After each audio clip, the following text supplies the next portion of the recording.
A Fox News alert as deadly flames tear through California wine country. At least 11 people are dead in a rash of wildfires, with 100 others injured. The flames broke out Sunday night, sparking more than a dozen fires, mostly in Napa and Sonoma counties. Tens of thousands of people now fleeing their homes for safety. Got to a point where the flames were pretty tall. They were 50, 60 feet. Then we could feel the heat. That's when we decided to leave. So far, those fires have destroyed 1,500 homes and businesses. There is no timeline for when those fires might be contained, but windy conditions seem to be dying down today, which should help the firefighters. We have a live report from Adam Housley in Napa coming up. The president and his plans for Obamacare, with action expected just days from now. Good morning to you. I'm John Scott. And I'm Melissa Francis. President Trump said to be putting the finishing touches on an executive order that would allow small businesses or other groups to band together to buy health insurance, and they would be able to cross state lines in order to get it. The move comes after repeated failures to repeal and replace Obamacare in Congress, but the plan is not without controversy. White House correspondent John Roberts is live with the story. John. And Melissa, good morning to you. The president is on Thursday, according to sources telling Fox News, to sign an executive order that would allow certain individuals to band together in what are called healthcare associations in order to use the power of numbers to buy health care at a lower rate and buy across state lines to get the best rate available. The president tweeting this morning, quote, "Since Congress can't get its act together on health care, I will be using the power of the pen to give great health care to many people fast." The idea of allowing people to band together in these so-called associations is championed by Kentucky Senator Rand Paul, who likes this idea, tweeting this morning, quote, "This will be a great plan and a big deal for millions of Americans. I have been working with @Real Donald Trump for months on this. Details soon." The executive order will have limitations, though. It won't completely change the rules about selling health care across state lines. And there is no framework yet for how people would band together in associations and which people would be allowed to do it. The president, by the way, still wants to take another shot at repeal and replacing Obamacare next year. In an interview with Forbes magazine that was published today, the president insists that Obamacare is on the verge of collapse and that it's not his fault. The president saying, quote, "What we're doing is trying to keep it afloat because it's failing. I mean, the insurance companies are fleeing and have fled. They fled before I got here. But with that being said, no, Obamacare is Obama's fault. It's nobody else's fault." Now, there are some health insurers who are worried about this proposed change that the president is going to come up with, fearing that it could destabilize the small business group and individual health care market. But, Melissa, this is something that the president promised when he was on the campaign trail and as president, that as part of repeal and replacing Obamacare, he would allow people to buy across state lines. He's making good on at least part of that pledge, though repeal and replacing Obamacare is still elusive.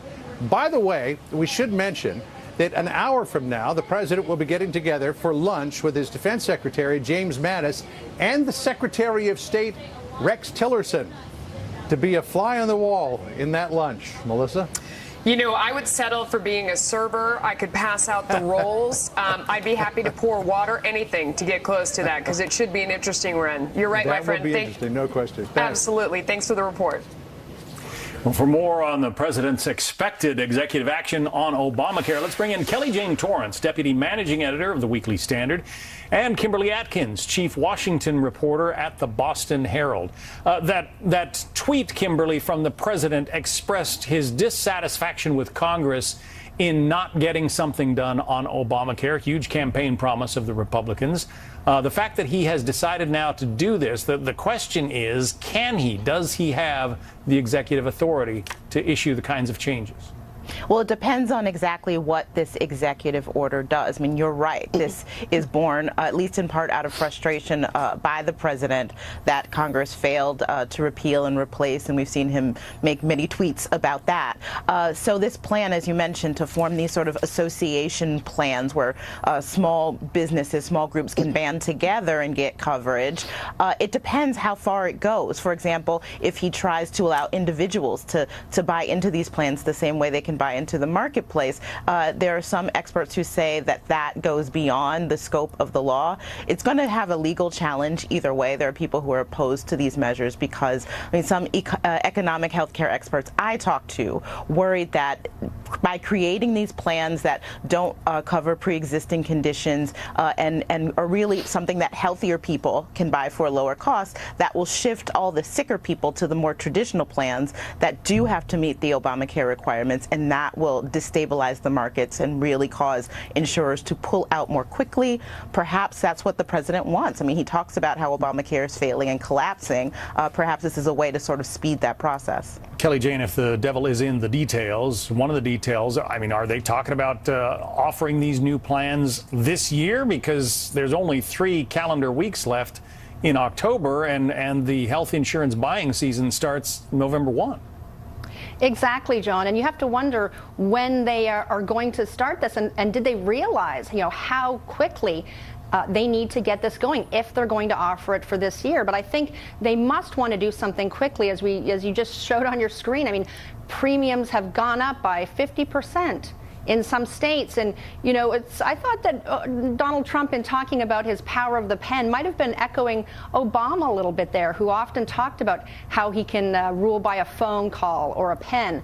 And so I wonder how Democrats are going to have trouble arguing that Donald Trump is doing something illegal when President Obama did the same thing a number of times himself. And sticking with you, Kelly Jane, for the moment, there are some things that were added through sort of executive fiat to Obamacare.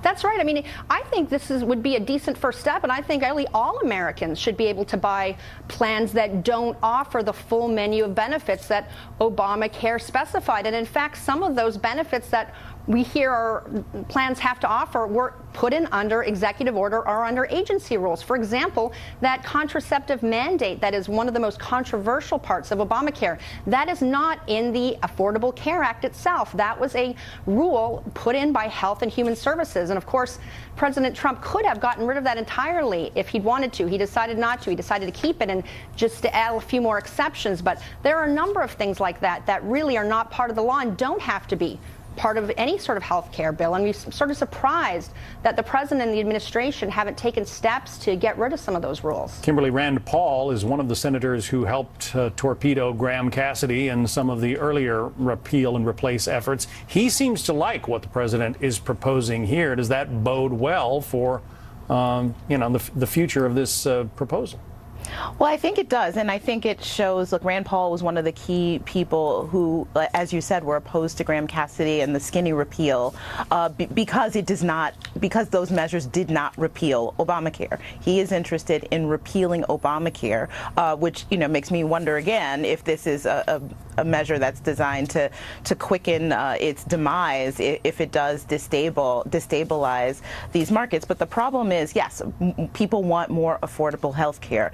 But the issue that this could bring up is exactly what Bill Clinton talked about on the campaign trail during the presidential race. If you remember, he got in trouble for saying how middle class or upper middle class people who buy on the exchanges are going to bear the brunt of the costs of any destabilization on these markets and really send those people who don't qualify for subsidies, millions of people, their health care insurance rates soaring. He called it the craziest thing about Obamacare. He's absolutely right. And the fear is that that will exacerbate that problem. Let's turn our attention now to immigration reform, the so-called Dreamers and the Democrats. Here's what President Trump tweeted earlier today. He says the problem with agreeing to a policy on immigration is that the Democrats don't want secure borders. They don't care about safety for the USA. Kelly Jane, take that one on. Is this presidential hyperbole? I mean, the president called for some pretty tough actions on the border, and he got nowhere with Democrats.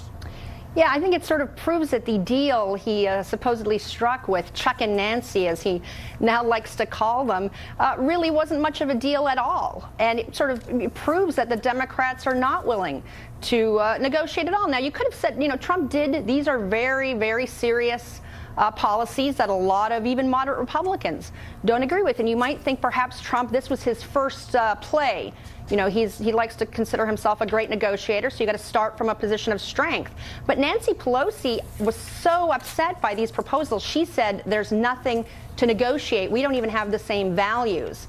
So I'm not sure why President Trump ever thought that he could somehow make a deal with the Democrats on things like health care and immigration when they are so opposed to even changing the system a little bit in favor of the sorts of things that Donald Trump and a lot of Americans want to see. Yeah, it does seem like he opened with, you know, his strongest possible hand, Kimberly. But the reaction from Democrats was that this is a non-starter. We're not even going to talk to you about this. It's pretty hard to get a negotiation going from a standpoint like that. Yeah, it seems to me these demands were a signal, particularly to his base and to conservatives, that said, look, even though I had this meeting with Chuck and Nancy, I have not forgotten the principles that I campaigned on. I want a wall. I want strong security. I want to limit even legal immigration. And that sort of was, as you said, sort of like an opening salvo, John, to this discussion. And then people can come together. I mean, remember that for the issue of DACA, these recipients, these dreamers, who were brought into the country illegally when they were children, there is broad support both among the American people and bipartisan support here in Congress for addressing that issue. So if they can focus on that, maybe come to some other agreements, add on to it a little bit, that's one way that you could possibly get to an agreement. I just think that either if the president digs in too hard on these demands, or if Leader Pelosi, on the other hand, keeps threatening things like a shutdown, which no American wants, it's disruptive and it's costly to Americans. That's not a good negotiating point either. They're going to have to try to get back to some place in the middle that could be a starting point here. But he's calling for, I mean, not just, let's set aside the wall, Kelly Jane. He's calling for more Border Patrol agents, more judges to hear, you know, cases involving border transgressions. That kind of thing. It's all about securing the border, and just the response from Democrats surprises me that they don't even want to talk about some of those things. Well, you might be surprised. I have to admit, I'm not shocked that the Democrats are not willing to give an inch, because ever since President Trump was elected, they really just hate him so much. They don't want to give him anything that might be construed as a win. And yeah, I mean, the immigration debate for years now, people have had a back and forth. And, you know, there have moderate Republicans want, you know, a little bit, they're a little, you know, more open to amnesty than hardline Republicans. And there's always been a decision that in exchange for helping out, you know, people who immigrants who came here illegally, and then to deal with them, especially people like the Dreamers who came not of their own accord, that in exchange you're going to increase border security. Otherwise, you're just telling everybody around the world, come in here because this is what's going to happen in the end. You're going to get amnesty. So that's been a part of the debate from the beginning, and the Democrats are really just, you know, basically giving up, you know, the last decade of, you know, the way Washington has been working on this subject. Kelly Jane Torrance, Weekly Standard, and Kimberly Atkins from the Boston Herald. Thank you both. Thank you. Thank you. So Iran warning the U.S. that if the nuclear deal goes south, there will be consequences. Plus, Las Vegas Metro Police changing the timeline of the Sunday night massacre, saying it started earlier than they first thought. And it's changing the way they're approaching the investigation. We believe he decided to take the lives he did, and he had a very purposeful plan that he carried out.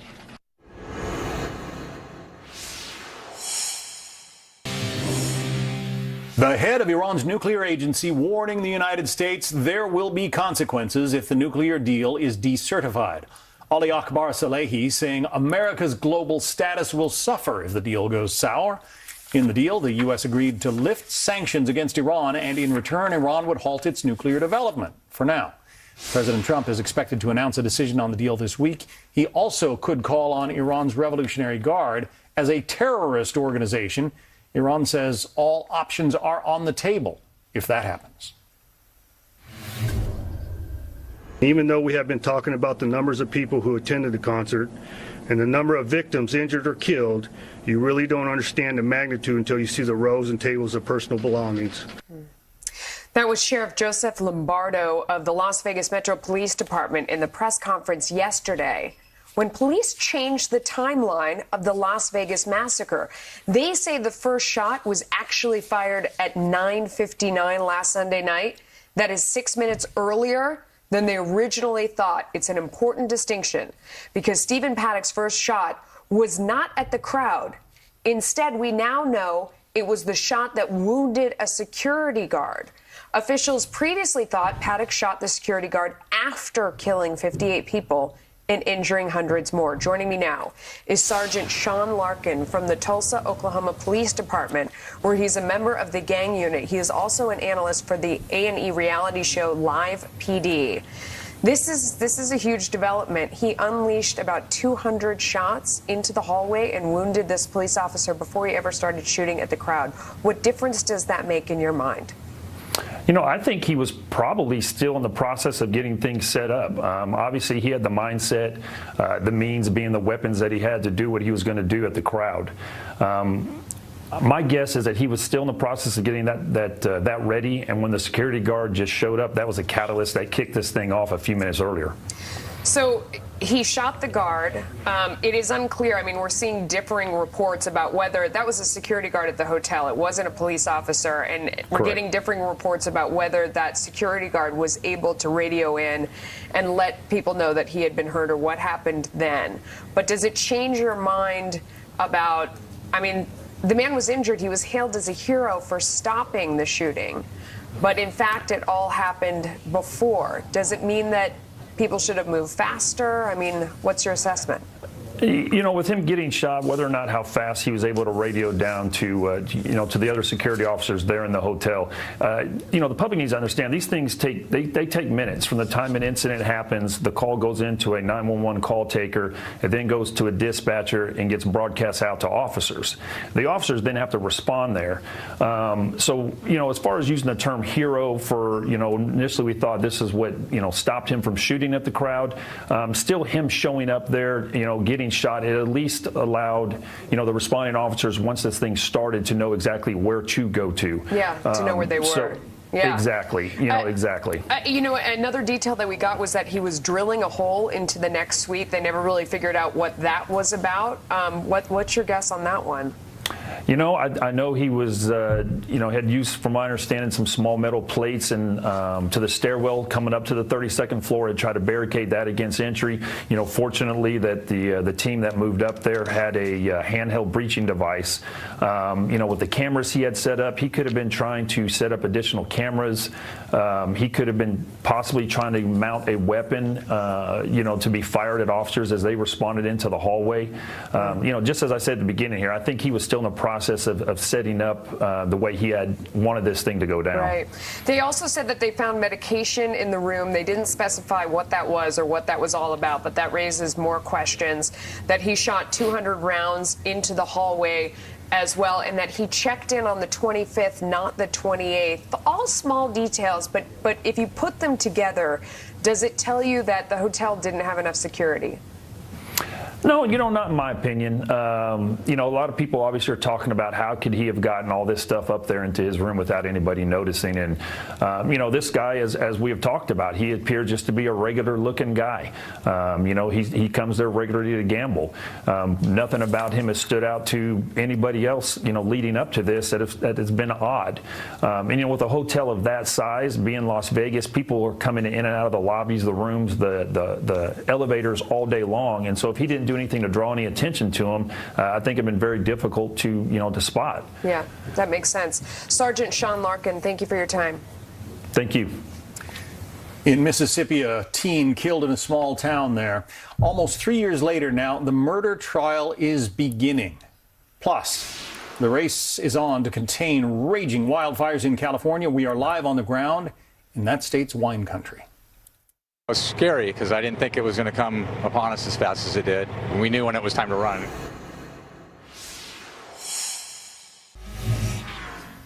Right now, new developments in the crime stories that we've been following. Miami-Dade police say an officer shot and killed a 22-year-old woman who was involved in 2 hit and runs and then struck a police officer with her car. Police say another officer shot the driver, Carrie Ann Hithen. The police officer said the police officer hit is expected to be okay. A jury has been selected for the trial of a man charged with the murder of a Mississippi teenager. 19-year-old Jessica Chambers died back in December of 2014. Flames from her car burned more than 98% of her body. The man who was with her that night Quentin Tellis, is facing murder charges. He could get the death penalty if convicted. Police in Pittsburgh say they're looking for the ex-boyfriend of a college student who was murdered. The victim's father says he found her body on the floor of her bedroom. She filed an order of protection against her ex-boyfriend after he was arrested a few weeks ago for breaking into her apartment. When the flames came up, we came down here and you couldn't even see your hand in front of your face. Fire was coming up over the homes, probably 100-foot flames over here spotting on both sides of the streets. Firefighters in Northern California working to put out more than a dozen wildfires that have left at least 11 people dead. The flames have been tearing through wine country since Sunday night. Adam Housley is live right there in Napa. Adam? Yeah, John, right now the good news is, as you can tell, there's no wind blowing. It's been about 14 hours since the wind blew here at all. Firefighters are cautiously optimistic on all these fires, at least in the wine country area. There are very big fires. They've burned down hundreds of homes in Santa Rosa and also in Napa. But at this hour, they've also burned up into the mountains a bit more. And since there's no wind, again, they're cautiously optimistic. We had a chance to get out yesterday and see some of the firefighters in action.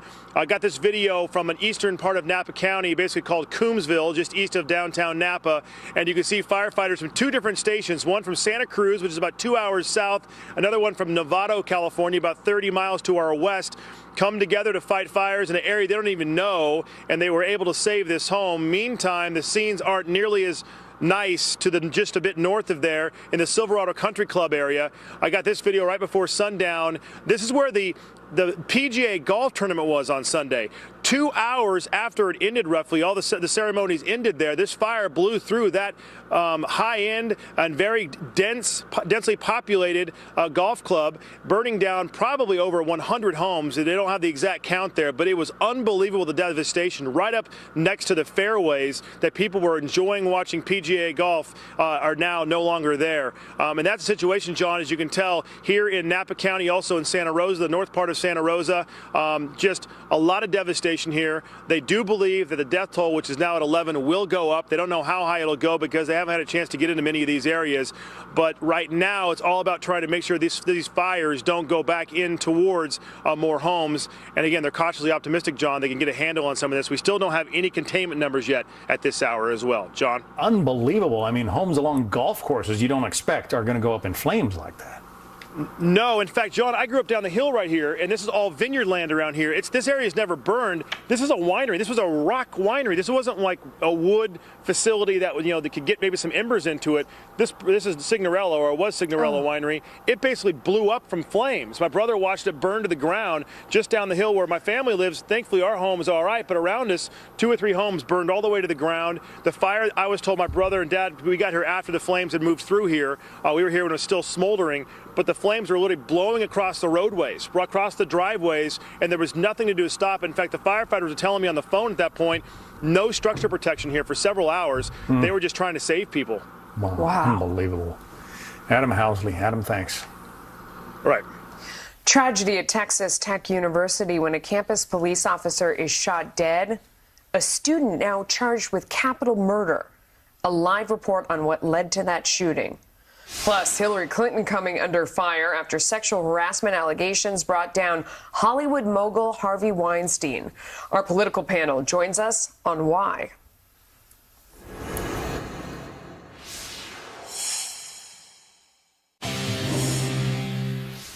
Just in on the disgraced Hollywood power player Harvey Weinstein before the Weinstein Company fired its co-founder over the weekend. Weinstein reportedly pleaded with top Hollywood executives to help him resurrect his career, or save it at least, but those colleagues did not come through. Jonathan Hunt is live in Los Angeles with more on that. There's a new detail in this story, it seems like every minute, Jonathan. Yeah, Melissa, and this is an extraordinary email from Harvey Weinstein. It amounts to a begging letter from a man far more used to bestowing favors than pleading for them. And in a sign of how sudden and complete Weinstein's fall has been, there is no evidence that any of his rich and powerful friends responded with the kind of help the movie mogul was looking for. In the email sent just before the Weinstein Company fired him, Harvey Weinstein asks those with whom he's worked worked over 3 decades at the top, to write to the company's board objecting to his firing. He says, quote, "If you could write this letter backing me, getting me the help and time away I need, and also stating your opposition to the board firing me, it would help me a lot. I am desperate for your help." And he then adds, quote, "Do not let me be fired. If the industry supports me, that is all I need." But the industry did not and does not appear to support him, with more celebrities coming forward to express shock at the extent of Harvey Weinstein's alleged abuse of women and to praise those who've come forward to tell their stories of abuse.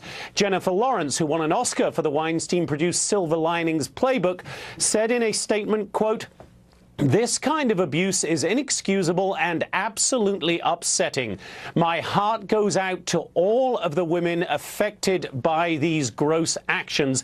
And some breaking news on this story, Melissa. The New Yorker has just posted an extensive piece with far more women coming forward and telling their stories of alleged abuse. It is quite stunning to read. There is also an audio recording of one of the alleged instances of sexual harassment.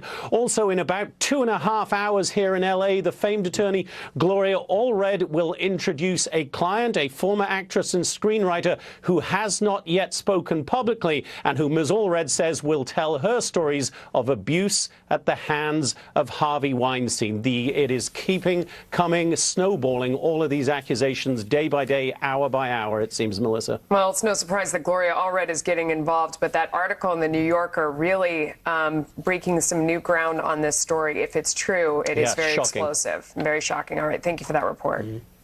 Apparently there are police tapes involved, undercover recordings. Meantime, conservative political commentator Tommy Lahren is blasting some Democrats for not denouncing Harvey Weinstein. Listen. And I have a question for the self-righteous Hollywood liberals. Why so silent on your boy Harvey Weinstein? Seems to me a powerful white man with a long history of sexual harassment would be at the top of your attack list. But not this time. I wonder why. Could it be because Harvey Weinstein is one of your own? Could it be the wealth, power, and longtime support for the Democratic Party that has your tongue? Let's bring in our panel. Josh Holmes is former Chief of Staff to Senate Majority Leader Mitch McConnell. Jim Kessler, former Legislative and Policy Director to Chuck Schumer and a Senior Vice President and co-founder of Third Way. Josh, the silence among many Democrats is pretty stunning here. Yeah, no, this is it, right? This is where we get to see what Democrats meant when they say that they're fighting for women. And they're happy to fight, all right, as long as it's fighting a Republican. As soon as the Democrats have one of their own, in this case Harvey Weinstein, who from all accounts seems like a complete scumbag, is also a central figure in their fundraising apparatus for the last decade. This is a guy who played a major role in Hillary Clinton's presidential campaign, in President Obama's presidential campaign. I ran a race for Senate in Kentucky in 2014 where he was the #1 bundler for the Senate candidate. He infects everything in the Democratic Party at this point. And what's so hysterical is that nobody wants to see that, nobody wants to talk about him now. They were happy to ask him for checks for years, but now it's, who is this Harvey Weinstein guy? We noted, Jim, that you worked for the now Senate Minority Leader, Chuck Schumer of New York, Senator from New York. Here's what he had to say about Harvey Weinstein back in 2014. He and I have been friends for a very, very long time. He's amazingly talented, but he's also amazingly charitable. Harvey, I'm proud to know you. Well, you're not hearing that from him these days. Should Chuck Schumer and other Democrats disavow Harvey Weinstein?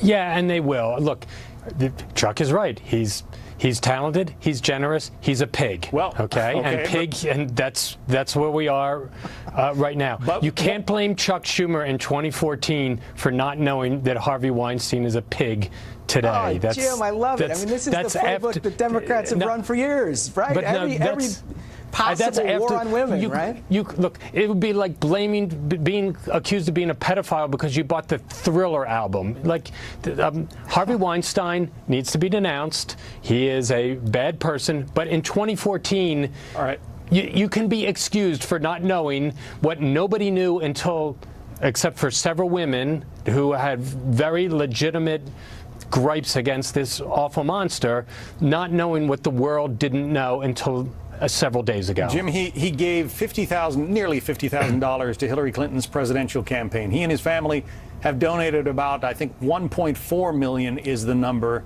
to various candidates, almost exclusively Democrats. He rented a house next to Hillary and Bill Clinton in the Hamptons a couple of summers ago, or they rented one next to his. It just seems that his ties are very deep, and now, even with allegations of rape coming out from several women, the silence is deafening. Well, to me, I'm hearing things that Democrats are saying. Now, Democrats are giving back money, that sort of thing. So, look, I'll to speak their for own super PAC, Jim.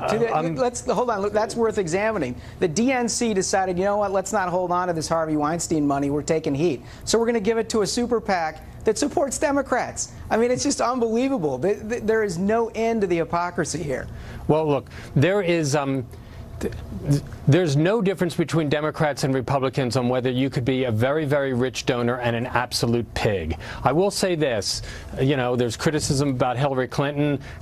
She lives 3,000 miles from the guy, is not in the same industry as the guy. And if we're going to have a debate about which of the candidates for president is most likely to do something inappropriate sexually in an office environment, I think she would not be at the top of that list for the candidates. This is a problem that's happening all throughout America. I am glad this is being exposed. I'm glad this guy is being exposed. He's horrible. And I don't think that Democrats have been silent on this. They've been loud on this. He gave somewhere between $100,000 and $250,000, Josh, to the Clinton Foundation. I mean, even the New York Times has called on Democrats like Hillary Clinton and Bill Clinton to, you know, disavow him. And again, nothing so far. And they have an obligation to, right? I mean, if you truly believe what it is that you campaigned on, and that you fight for women's rights, whether it comes in from a Republican or from a Democrat, then you have an obligation to speak out in this circumstance. You have an obligation to say something about Harvey Weinstein. The President Obama has said nothing.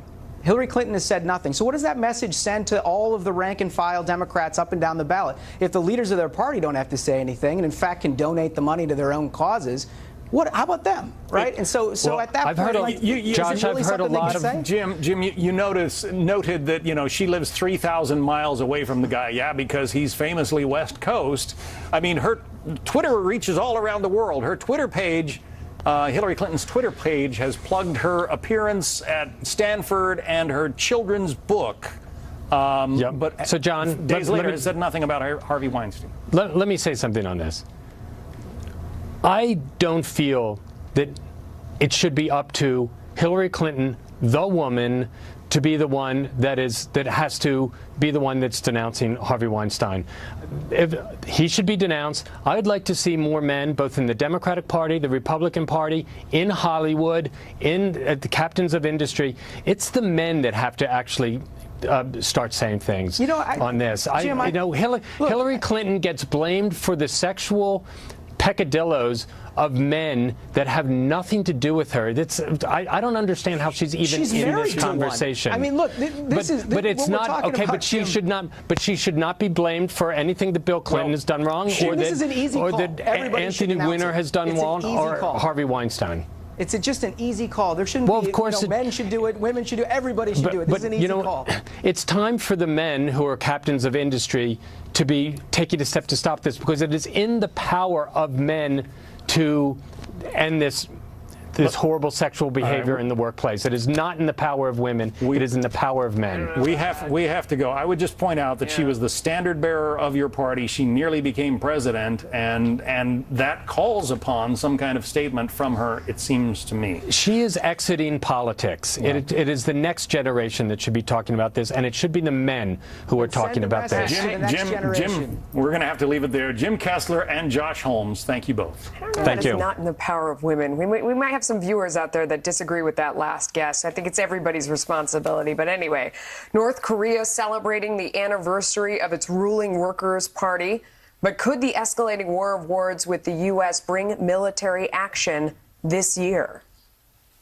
The international community has spoken, but that means the U.S. Army must stand ready.